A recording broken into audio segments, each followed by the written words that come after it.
നമസ്കാരം. എല്ലാ സജ്ജനങ്ങൾക്കും സന്ധ്യാദീപത്തിലേക്ക് സ്വാഗതം.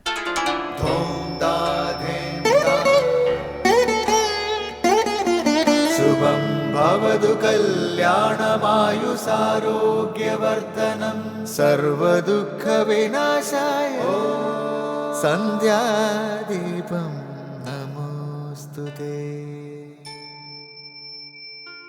നാമം ജപായനം പുണ്യം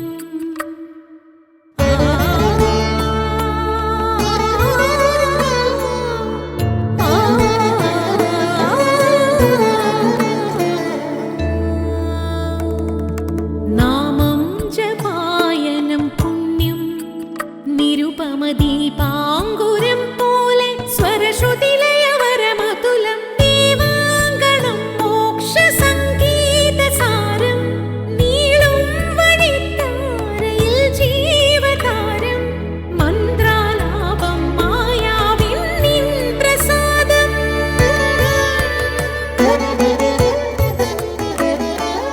ഇരുൾ നീങ്ങിയുണരുന്ന തെളിനാളദീപം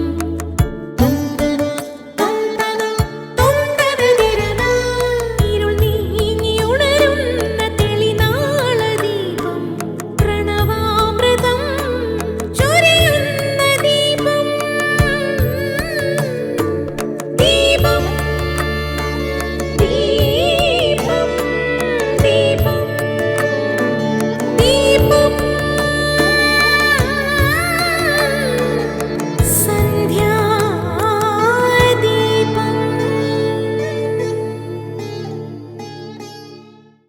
സമൂഹ മധ്യത്തിൽ കഴിയുമ്പോൾ തന്നെ ശാന്തിയും സമാധാനവും അനുഭവിക്കാൻ നമുക്ക് കഴിയണം എന്നാണ് ആചാര്യന്മാർ പറയുന്നത്. അല്ലാതെ വനത്തിനുള്ളിൽ ഏകാന്തതയിൽ ഇരിക്കുമ്പോൾ മാത്രം ശാന്തി ഉണ്ടായതുകൊണ്ട് കാര്യമില്ല. അതിന് ക്ഷമയും സഹനവും കൂടിയേ തീരൂ. ആഹാരം കഴിക്കുന്നതിനിടയിൽ അറിയാതെ നാവ് കടിച്ചു പോയാൽ പല്ലിനോട് നമുക്ക് ദേഷ്യം വരാറില്ല. പല്ലും നാക്കുമെല്ലാം ഒരേ ശരീരത്തിൻ്റെ ഭാഗമാണ്.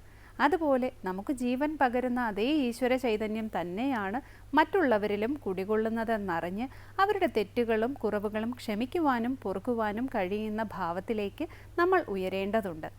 മനുഷ്യജീവിതം തന്നെ അതിനുവേണ്ടിയുള്ളതാണ്.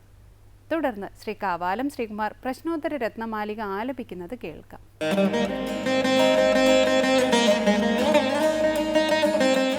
കിം ശോച്യം കിം ശോച്യം കാർപണ്യം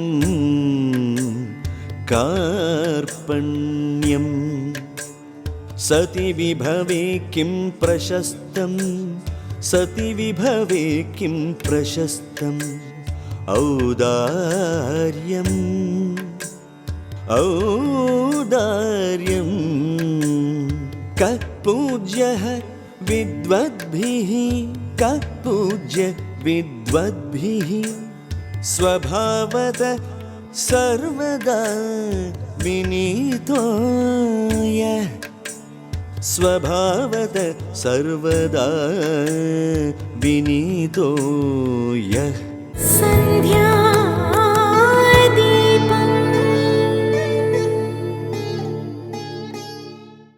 ഇനി ശങ്കര സ്തോത്രാമൃതം.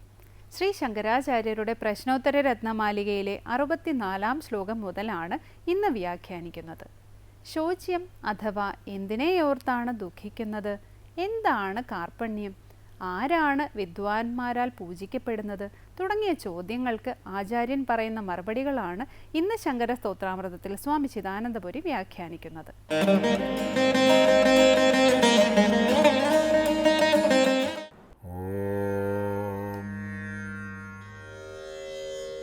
ഗുരുർബ്രഹ്മാ ഗുരുർവിഷ്ണു ഗുരുർദേവോ മഹേശ്വരഃ ഗുരു സാക്ഷാത് പരം ബ്രഹ്മ തസ്മൈ ശ്രീ ഗുരവേ നമഃ.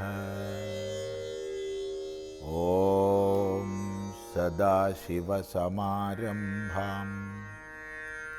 ശങ്കരാചാര്യമധ്യമാം അസ്മദാചാര്യപര്യന്താം വന്ദേ ഗുരുപരമ്പരാം. പ്രശ്നോത്തര രത്നമാലികയിൽ 25 ശ്ലോകങ്ങളാണ് കഴിഞ്ഞത്. പ്രിയവാക്യത്തോടു കൂടിയ ദാനം, ഗർവരഹിതമായ ജ്ഞാനം, ക്ഷമയോടൊത്ത ശൗര്യം, ത്യാഗത്തോടൊത്ത ധനം. ഈ 4 എണ്ണത്തെ 4 പ്രകാരത്തിൽപ്പെട്ട മംഗളം, ഭദ്രം, ചതുർഭദ്രം, ചതുർമംഗളം, അതാണ് ചിന്താമണി പോലെ ദുർലഭമായിരിക്കുന്നതെന്ന് പറയും. ഈ 4 എണ്ണം നമുക്ക് സമാർജിക്കാൻ കഴിയട്ടെ. തുടർന്ന് 64-ാമത്തെ പ്രശ്നം മുതൽക്കാണ് ആരംഭിക്കുന്നത്. കിം ശോച്യം കാർപ്പണ്യം സതി വിഭവേ കിം പ്രശസ്തമൗദാര്യം കഃ പൂജ്യോ വിദ്വദ്ഭിഃ സ്വഭാവതഃ സർവദാ വിനീതോ യഃ. കിം ശോച്യം കാർപ്പണ്യം സതി വിഭവേ കിം പ്രശസ്തമൗദാര്യം കഃ പൂജ്യോ വിദ്വദ്ഭിഃ സ്വഭാവതഃ സർവദാ വിനീതോ യഃ. കിം ശോച്യം. ഒന്നാമത്തെ ചോദ്യം, കിം ശോച്യം, എന്താണ് ശോച്യമായത്? ശോച്യം എന്ന് പറഞ്ഞാൽ ശോകം ചെയ്യപ്പെടാൻ യോഗ്യമായത്. അതായത് എന്തിനെ ഓർത്ത് നമുക്ക് ദുഃഖിക്കാം, എന്തിനെ ഓർത്ത് ശോകം ചെയ്യാം, അഥവാ ശോകം ചെയ്യപ്പെടേണ്ടത് എന്ത് കാണുമ്പോഴാണോ സ്വാഭാവികമായി ശോകമുണ്ടാവുക, അതെന്താണ്? ഇതാണ് ചോദ്യം. അവിടെ സമാധാനം പറഞ്ഞു, കാർപ്പണ്യം. കാർപ്പണ്യമാണ് ശോച്യമായത്. കാർപ്പണ്യം എന്ന് പറയുമ്പോൾ കൃപണൻ്റെ ഭാവമാണ് കാർപ്പണ്യം. കൃപണസ്യ ഭാവം കാർപ്പണ്യം. ആരാണ് കൃപണൻ? സാമാന്യ ലൗകിക ഭാഷയിൽ ഹീനൻ, ദുഃഖിതൻ, നിസ്സാരൻ എന്നൊക്കെയുള്ള അർത്ഥത്തിൽ കൃപണൻ എന്ന് പറയാറുണ്ട്. ഒരാൾ വളരെ ദുഃഖിതനാണ്, വിഷാദഗ്രസ്തനാണ്, ദീനനായിട്ടിരിക്കുകയാണ്, അയാളെ കൃപണൻ എന്ന് വിളിക്കാറുണ്ട്.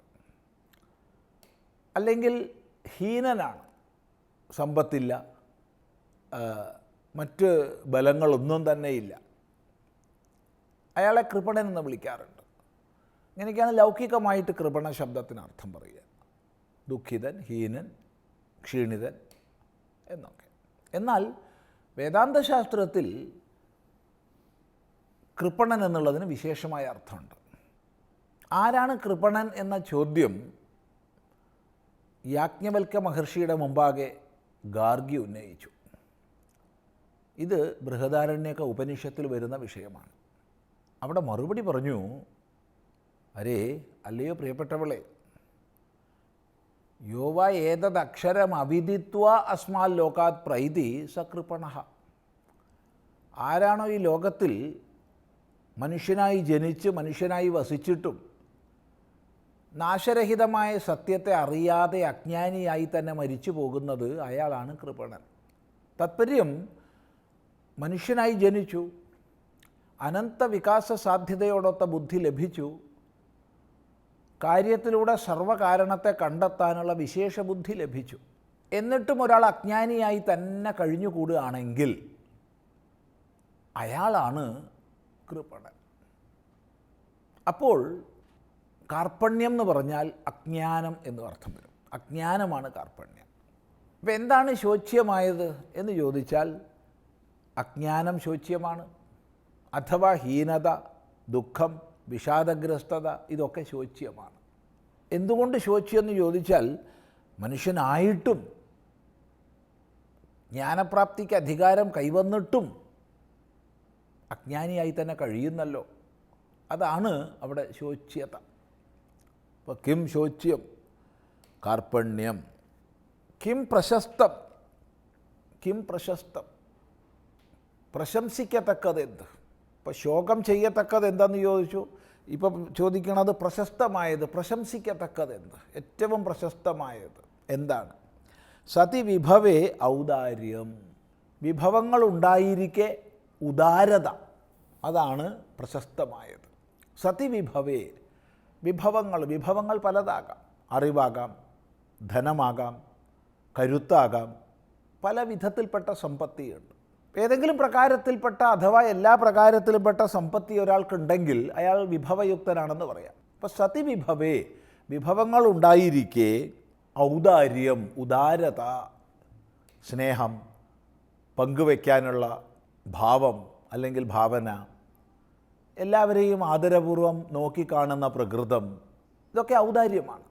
പലപ്പോഴും വിഭവശാലികൾ ഉദാരന്മാരാവാതെ ഗർവിഷ്ഠരാകും. പലപ്പോഴും ലോകത്തിൽ അങ്ങനെയാണ് കാണുക. എന്നാൽ വിഭവങ്ങളും വിനയവും, വിഭവങ്ങളും നമ്രതയും, വിഭവങ്ങളും വിനയവും അഥവാ സ്നേഹവും പങ്കുവയ്ക്കാനുള്ള സന്നദ്ധതയും എല്ലാം ഒത്തുചേർന്നുവെങ്കിൽ അത് അങ്ങേയറ്റം പ്രശസ്തമാണ്. ഇതാണ് പറയുന്നത് കിം പ്രശസ്തം സതി വിഭവേ ഔദാര്യം. കഹ പൂജ്യ വിദ്വദ്ഭിഹി, ആരാണ് വിദ്വാൻമാരാൽ പൂജ്യനാകുന്നത്, പൂജിക്കപ്പെടുന്നവൻ? ഇപ്പോൾ സാമാന്യമായിട്ട് പൂജിക്കപ്പെടുന്നവെന്ന് പറഞ്ഞാൽ എന്തെങ്കിലും വിഭവങ്ങൾ ഉള്ളവനെ ലോകര് പൂജിക്കും. ഇപ്പം എന്തെങ്കിലും കാര്യസാധ്യത്തിന് വേണമെങ്കിൽ നമ്മൾ ആരിൽ നിന്ന് കാര്യസാധ്യം ഉണ്ടാകുമോ അവരെ പൂജിക്കും. ധനം ഇച്ഛിക്കുന്നവൻ ധനികനെ പൂജിക്കും, വിദ്യ ഇച്ഛിക്കുന്നവൻ വിദ്വാനെ പൂജിക്കും. അത് ലോകസാധാരണമാണ്. എന്നാൽ ഇവിടെ ചോദിക്കുന്നത് വിദ്വാൻമാരാൽ പൂജിക്കപ്പെടുന്നവൻ ആരാണ്? മറുപടി സ്വഭാവതഃ സർവദാ വിനീതഃ, സ്വഭാവം കൊണ്ട് തന്നെ വിനീതനായവൻ, അല്ലാതെ വിനയഭാവത്തെ അഭിനയിക്കുന്നവനല്ല, അഥവാ പ്രത്യേക സന്ദർഭങ്ങളിൽ വിനയഭാവം പ്രാപിക്കുന്നവനല്ല. സ്വഭാവത്താൽ തന്നെ വിനയമുള്ളവനാരോ അവനെയാണ് വിദ്വാൻമാർ ബഹുമാനിക്കുക, പൂജിക്കുക. വളരെ ശ്രദ്ധേയമായ ഭാഗമാണ്. നമുക്കെല്ലാം ജീവിതത്തിൽ ഈ സന്ദേശം ഉൾക്കൊള്ളാൻ സാധിക്കട്ടെ. തുടർന്ന് അടുത്ത പ്രാവശ്യം ശ്രദ്ധിക്കാം. അടുത്തതായി ദീപാരാധനയാണ്. ക്ഷേത്ര സന്നിധിയിലെത്തി മംഗളാരതി തൊഴുത് ഇന്നത്തേക്ക് മടങ്ങാം. എല്ലാവർക്കും നമസ്കാരം.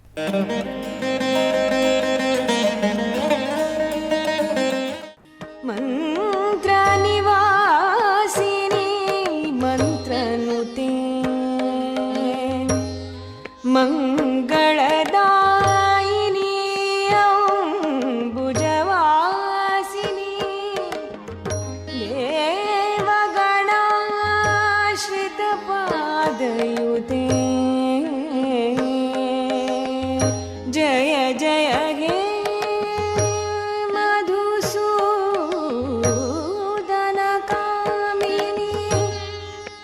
ജയ ജയ ഹേ മധുസൂദനകാമിനി ധാന്യലക്ഷ്മീ സദാ പാലയ മാം ധാന്യലക്ഷ്മീ